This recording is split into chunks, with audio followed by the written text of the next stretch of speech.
Every story has a hero. Someone who saves the day through acts of bravery, kindness, and courage. While these acts may be small and even invisible to the common eye, their effects can be life-changing and powerful.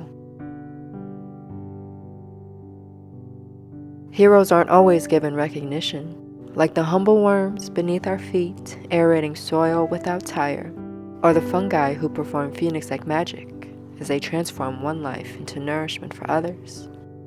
Or like our plant relatives, who detoxify air and harness energy from the sun that we needy humans desperately require. Plants offer even more than that.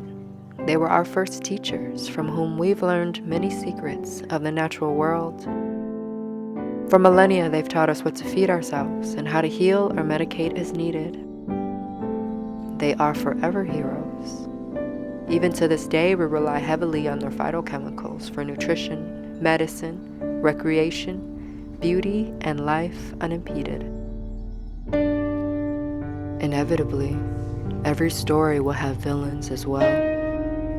Those who contend with our heroes and offer nothing but chaos and callous. Unlike our heroes, our plant villains carry deviance and inhibition. With them comes darkness, sadness, and death, and many gravely additions. How might our lives be without swells of suffering or pain? Can we find light beyond the tunnel of their destruction and malice? Or is our potential for good limited to their capacity of evil? Will evil overtake? Is it fated to be? How can our heroes thrive under conditions as heavy as these? The plants of heroes and villains, missioned to tip the scales. But what do we make out of one who offers both good and evil? Which legacy prevails? Come with me to a place where we can explore the balance of good and evil, the one of medicine and poison, the one where heroes and villains exist together as one.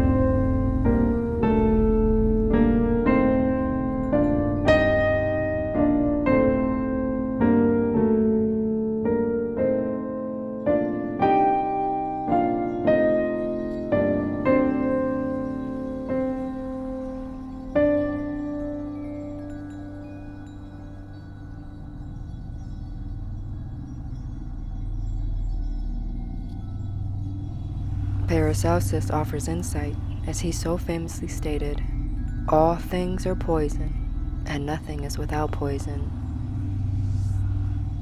Only the dose makes a thing not a poison."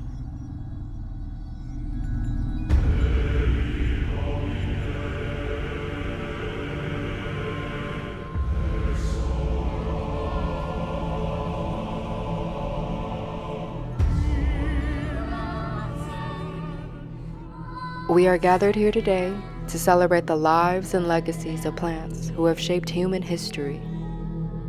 In truth, we'll explore how the relationship with us came to be and how they've nurtured us through the ages. But more importantly, we'll explore their tenacious and audacious, deathly mysteries. We begin by asking a very important question. Should the intensity of our deaths reflect the momentous impact of our lives?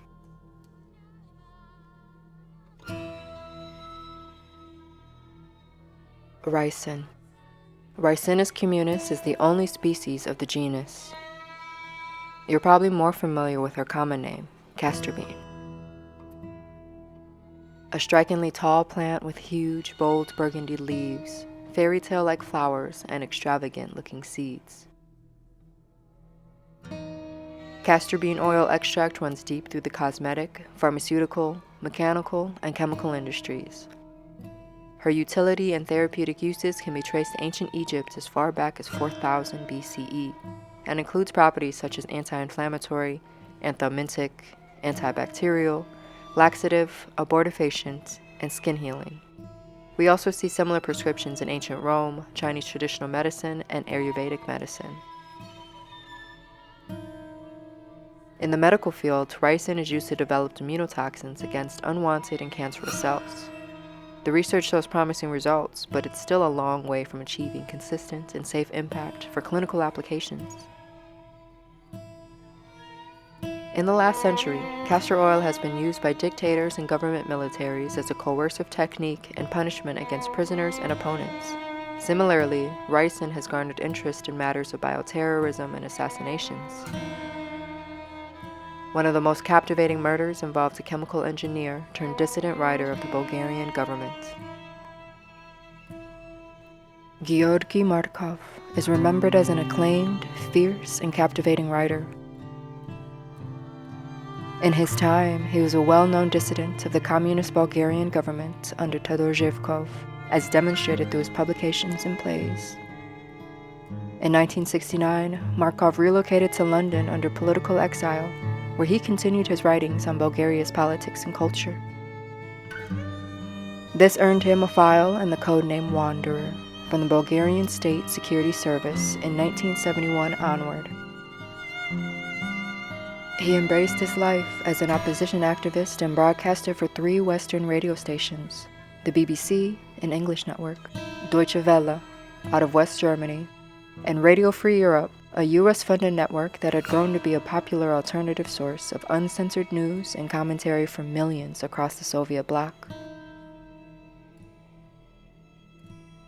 Markov became increasingly aware of the enormous political liability he was becoming for the Bulgarian government. He had received credible warnings that the SSS was plotting his assassination. On September 14, 1978, Markov had a seemingly innocent encounter on the Waterloo Bridge in London. While standing near a bus stop, a stranger bumped into him. Markov felt a sharp jab in his thigh and turned to see a man standing behind him, leaning over to pick up a dropped umbrella. The man apologized to Markov and disappeared across the street into a taxi. Within hours, Markov started feeling ill and became progressively sick over the next couple of days. Markov told police and hospital staff of his encounter on the bridge, but no one believed him. On the 4th day of suffering, he passed. It would take another 2 weeks for his death to be investigated as a homicide. Investigators found a tiny metal pellet, no larger than a pinhead, in Markov's thigh where he had been jabbed by the umbrella.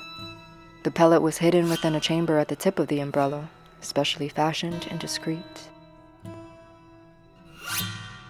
Interestingly, this pellet matched a pellet that had been removed just weeks before Markov's death from Vladimir Kostov, another Bulgarian exile and SSS defector.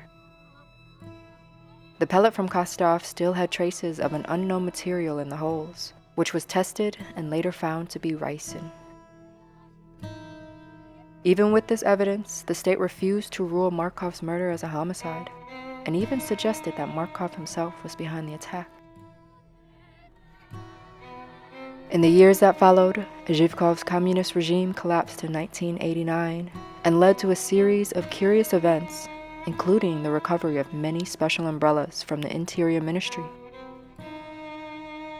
In early 1991, General Oleg Kalugin publicly announced that the USSR's Komitet Gosударственной Безопасности, aka KGB, provided the poison used on Markov.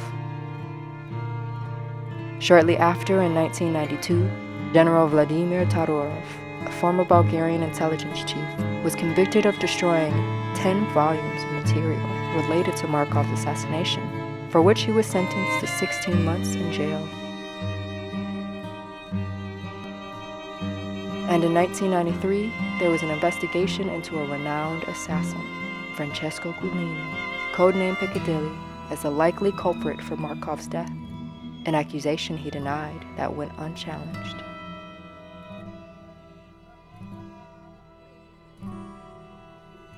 If you are a hero today, you may be a traitor tomorrow, hanged the day after tomorrow, and rehabilitated with a monument erected to you the day after.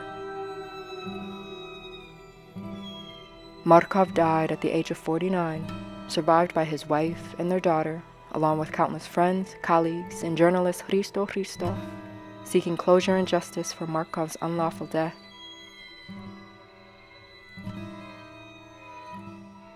To this day, they continue their investigations.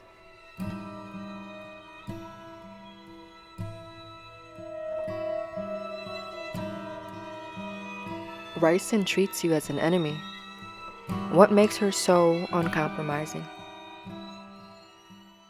I'm deceptive and sneaky. Like a thoroughly planned out assassination, I'm patient. I leave virtually no trace, and my onset is slow.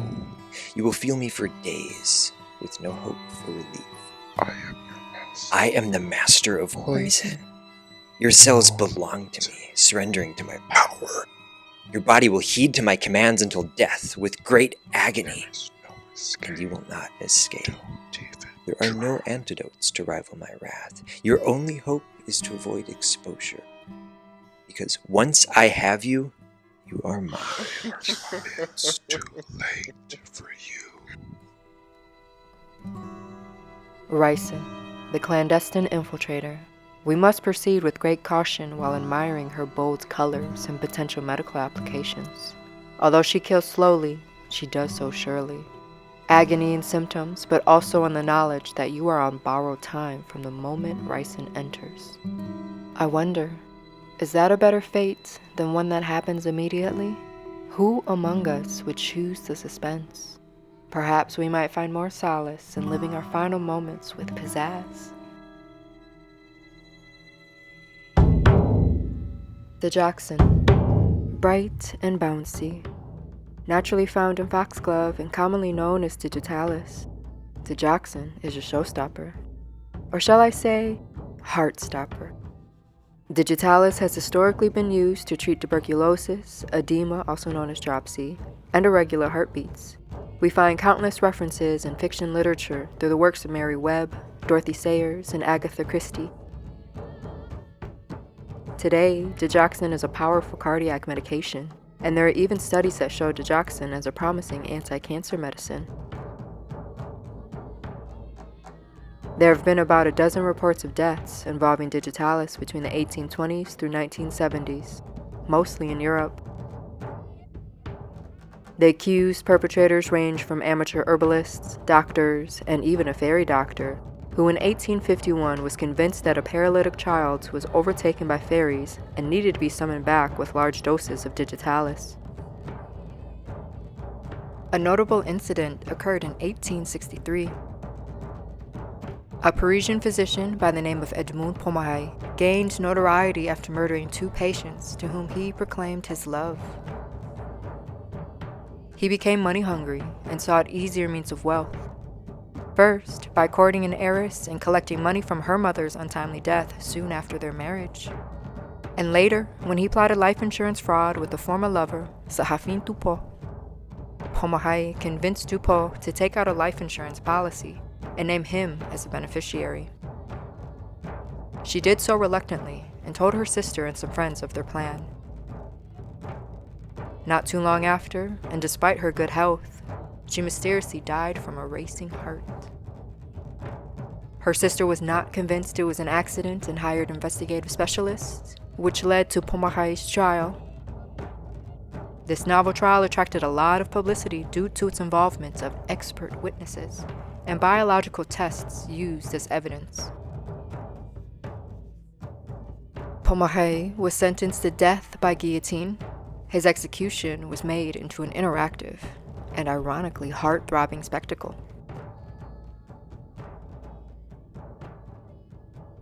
How does such a delicate and lively plant have such lethal abilities? It all has to do with your hearts. I'm a cardiac glycoside, such a fancy term. In other words, your heart beats to the sound of my death drum. And I'm quite melancholic. I like your heart to move slower, slower, while every pump becomes more Forceful. Eventually, all you're left with is the echoing of a powerful heart drum, desperately trying to catch the next beat, silenced in perpetuity. Jackson, a showstopper indeed.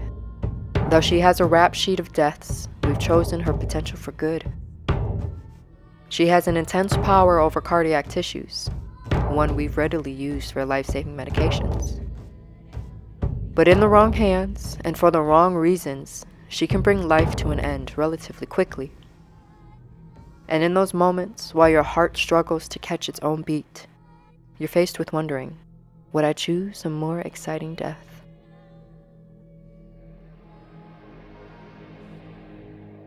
Aconitine. Named after Aconitum, the genus she's most commonly produced in, Aconitine is every bit as deadly as she is mystic and fantastic. Mythical poems, stories, and media howl the words wolfsbane and monkshood, gaining her name from the Greek word akon for dart and lycoctinum, which translates to wolfsbane. It's believed this plant was used as an arrow-tip poison to kill wolves. Other historical accounts from modern-day India, Japan, China, and the Aleutian Islands describe the use of aconitine-covered arrows for hunting and warfare. Though toxic to the touch, aconitine was widely used for centuries in traditional herbal medicine as an analgesic, fever reducer, diuretic, cardiac depressant, and sedative. However, today, medical research has no clinical data for the use of aconitine. Aconitine has made several appearances throughout history. Notorious little beauty, violently consuming the lives of many unassuming people. Let us peer into the darkness and see what bites. One of the first human trials of poisons since the ancient Greeks occurred in 1524 when the Pope, Papa Clemente VII, authorized experimentation of a prospective antidote to poison. Developed by the Italian surgeon Gregorio Caravita, he forced 2 condemned prisoners to eat marzipan cakes laced with aconitine. They writhed in agony. One of the men was administered the antidotes and recovered. The other, who had not received the antidote, suffered torment for hours to follow. Upon the success of his antidote, Caravita continued experimenting with other poisons and published his findings 2 weeks later. It isn't until a few hundred years later we see aconitine resurface. In 1857, British-occupied India, an infamous East India Company officer named John Nicholson thwarted a mass poisoning attempt during what was known as the Indian Rebellion of 1857. After hearing rumors that regimental chefs planned to poison the officers' meals, he ordered the chefs to eat their own curry. They refused. Nicholson force-fed the curry to a monkey, who to his great misfortune died suffering. Nicholson swiftly ordered all the chefs to be hanged without trial, making this action one of his most famous and gruesome stories. Not long after, aconitine takes another victim, this time in London. Dr. George Henry Lamson was a once promising doctor who suffered from a morphine addiction. He spiraled into endless debt and desperation until one day he conjured up a clever plan involving his young brother-in-law, Persche. In the event of Percy's death, his sister, Dr. Lamson's wife, would inherit his trust. The plan was to offer Percy a non-poisonous pill and leave before Percy consumed a cake laced with aconitine. Dr. Lamson's plan went awry when Percy ate the cake and died before he left, prompting much suspicion and speculation. After thorough investigation, Dr. Lamson was convicted and eventually hanged. The year is now 1926. We find ourselves in the Soviet Union where its first poison laboratory opened. It was headed by Professor Grigory Mayanovsky, a Soviet biochemist whose mission was to create poisons that would be used against enemies of the regime. Between the late 1930s through mid-1940s, Mayanovsky created a dozen poisons that he experimented on over 200 people. Coniine was responsible for the painful death of at least 10. More recently in London, 2009, Lakhvir Singh became known as the Curry Killer after poisoning the man she had been in a 16-year affair with and his new fiancé. Lakhvinder Chima and Gurjit Chung planned to marry on Valentine's Day, but were poisoned 2 weeks before after eating leftover curry laced with a Coniine. They became immediately ill and called local authorities claiming that they had been poisoned by Chima's ex-girlfriend. They were transported to the hospital by family members, but eventually became paralyzed. Chima lost consciousness and died. Chung was placed in a medically induced coma and survived.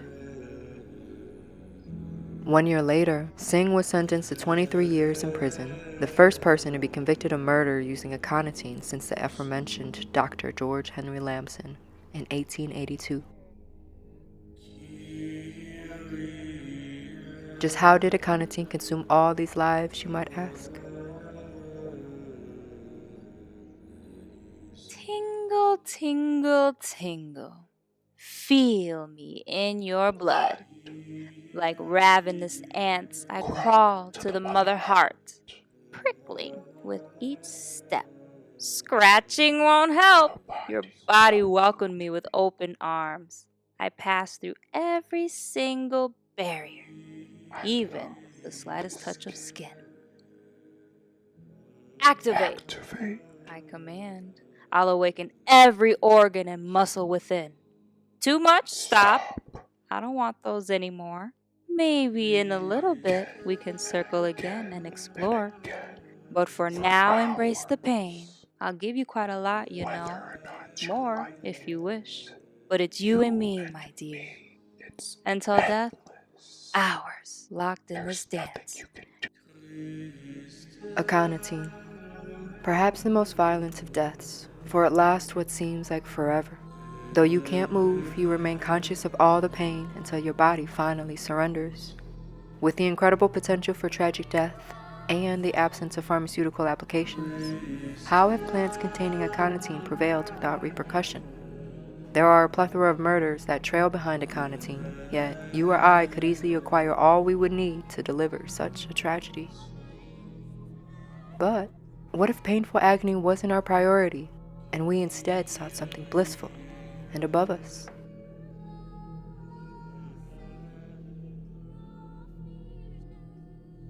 Atropine, the twins of bliss and terror. Angel's trumpet grows from tall trees and announces her presence with striking flowers and pungent aroma. Belladonna, on the other hand, is not as showy in her appearance, yet she induces desire for men, women, and children all the same. The name Atropine pays tribute to Atropos, one of the three fates of the underworld in ancient Greece. At her discretion, she would cut the thread of life belonging to a mortal above. It's easy to associate this mythical power to our atropine plants, given that if poisoned, your life hangs by a thread with only minutes to savor. Symptoms were reported to be so horrible that atropine was added to some addictive painkillers to deter addiction or overuse.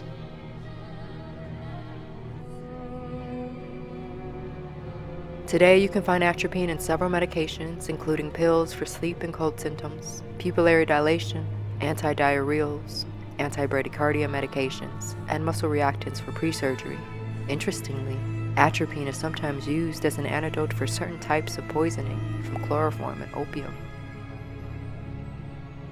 Atropine is different from the other phytochemicals because she hasn't intentionally been used in murders, yet.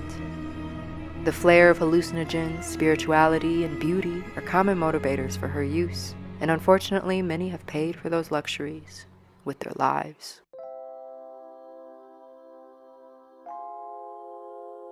I am the flower that dangles high in the night. Listen with your eyes and come away with me. Sound the trumpet of angels that beckons heaven light. For I will show you an existence no one else can see. Merely call to me by whisper and name. I assure you, my child, life will never remain the same. Payment is but small things, gestures, sanity, and mind. Or let us trade air, your sweet breath for mine. Spasms and paralysis are common physical pains. You need not worry, just release from bodily chains. Embrace the time before you wake, 'cause once you do, all memory will shake. But if you wish to stay and never leave, I'll care for you while your family misses you and grieves. Exhale your troubles, now deeply inhale. My aroma surely known to all those in here. Reach into my flowers, consume poison thick in my seeds. Unleash my trumpet powers to guide all your afterlife needs.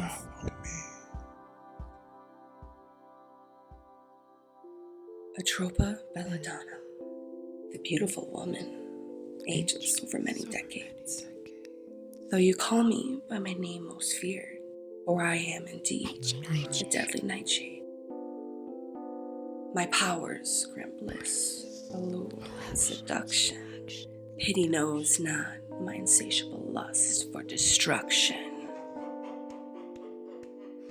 Beware my sweet berries, for eating 10 will do.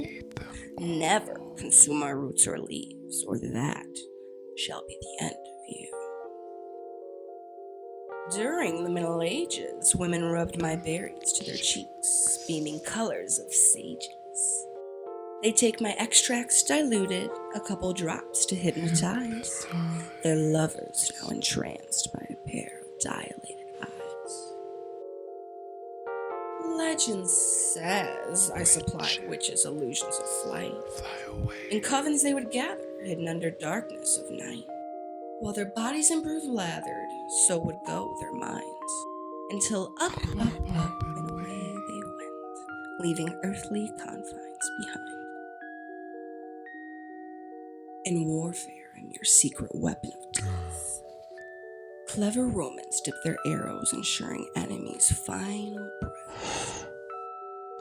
Spies of kings and assassins alike, consuming me for tolerance, for if ever their drinks were spiked. Oh, belladonna, captivating I remain, blinding, lifting, striking, damaging to your brain. Kiss me but one time, softly and tender. May you fly into the gates of heavenly divine, for you are no formidable contender.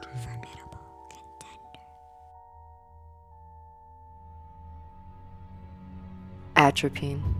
The lives she's claimed are for the most part accidental, a byproduct of seeking pleasures and fantastical experiences.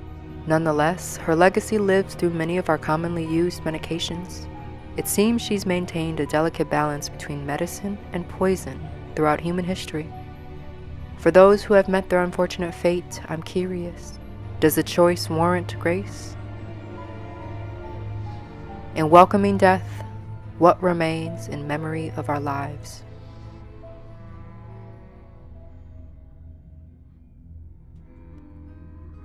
Coniine. Coniine is mainly produced in Coniine maculatum plants. The name almost sounds ethereal and entrancing. Coniine comes from the word conus, meaning to whirl about. Maculatum is Latin and describes the reddish spots on the stem and leaf stalk. But as we learn more of her lethal capabilities, we understand why the common name, poison hemlock, serves us better. Historically, Coniine was used to treat breast tumors, herpes, bacterial skin infections, rabies, and in some cases as a last resort antidote for strychnine and other violent poisons. Conine's official recognition for medical use persisted in the British Pharmaceutical Codex until 1938, but was discontinued after difficult and inconsistent manufacturing. Coniine is a record holder in the field of chemistry as the first alkaloid structure that was fully resolved and the first to be chemically synthesized. As of late, there have been renewed interest in the potential medical uses of Coniine for non-addictive pain relief.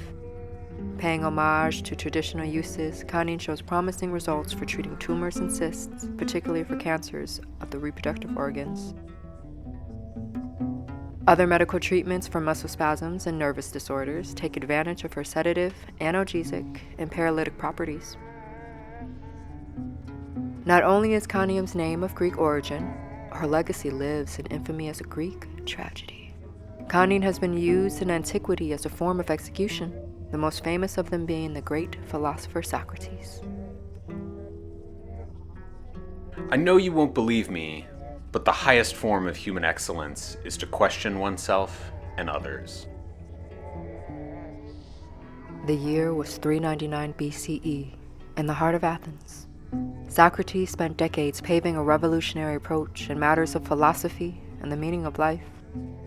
His lessons, techniques, and descriptions have thrived for nearly 2 millennia through the works of his devoted students, including his most famous one, Plato. In Socrates' 70th year of life, he faced a jury of 500 citizens on the grounds of refusing to recognize the city's traditional gods and corrupting the youth. The trial lasted 6 hours, an hour each for the 3 accusers, followed by 3 hours of Socrates' defense. After no deliberation, the jury cast their votes. Socrates was found guilty by just over half. His accusers sought his death, but first, he proposed a modest fine to be paid, which the jury rejected and condemned him to death by poison. Plato described the scene of his mentor's execution.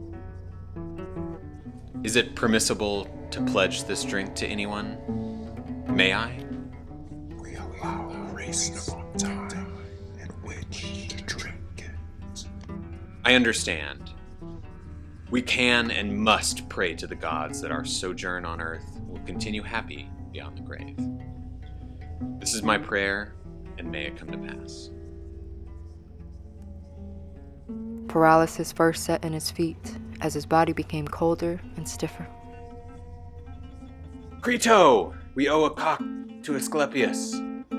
Do pay it. Don't forget. His demeanor was graceful, and in his last moment of piety, death was swift.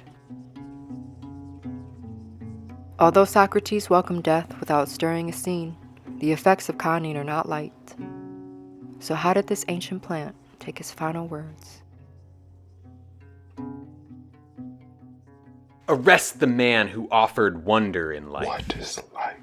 For I too will arrest, though not as mine manners or strife. Interested in those. May you purge the contents of your stomach, and perhaps see more clearly. You will no longer. If not about life, what questions burn hotter Are you than choke in your yet? throat so severely? Will you offer all sensation from your body, Sensation. now frozen to the earth?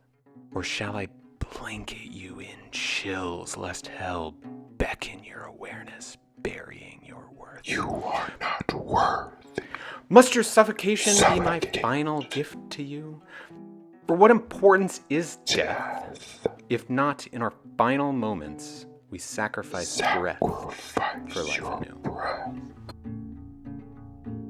Coniine, a historical figure with many accolades and a promising future for medicine, no doubt. There is much to be learned from the violence of plants containing coniine, as well as other phytochemicals. But who is to determine the purpose or intention of each plant? Despite their mischief and menace, we cannot survive without some villains in this world. In some cases, the villains are a necessary foundation for building up heroes.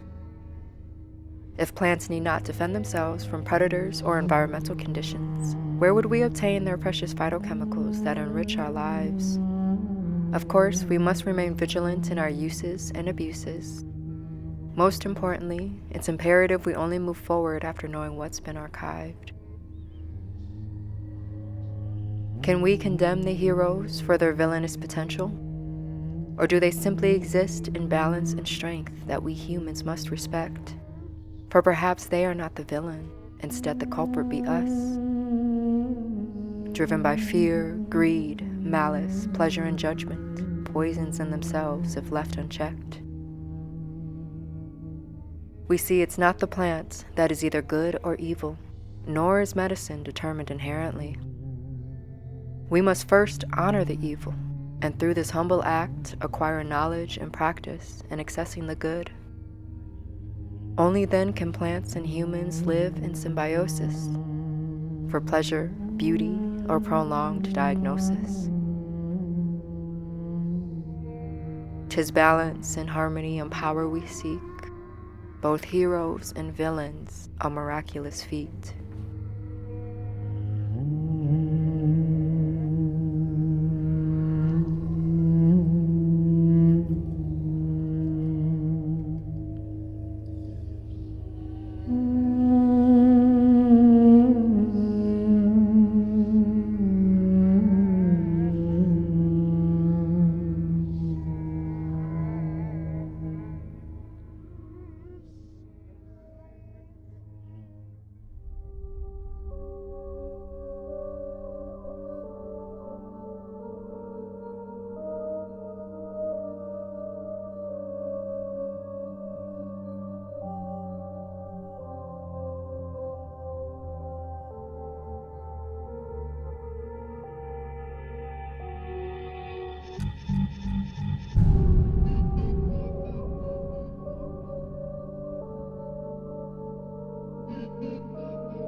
JJ, come over here.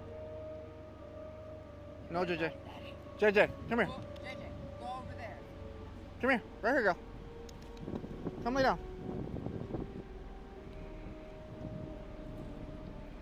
Hey, go.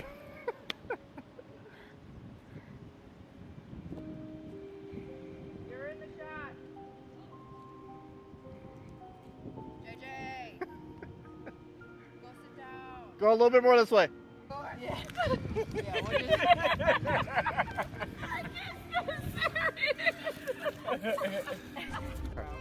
The whole. Now, I want you to I'm so glad I got that. I'm glad that you found her. I thought I lost her. All right, good. Hey, no, that's not for you. Damn, now I'm dizzy. You are very... You're about to die? Yeah. Look a little more intense in the face. Like there's important topics to discuss in the world. Yeah, that's good, that's good. Change. Yeah. Well, that looks good.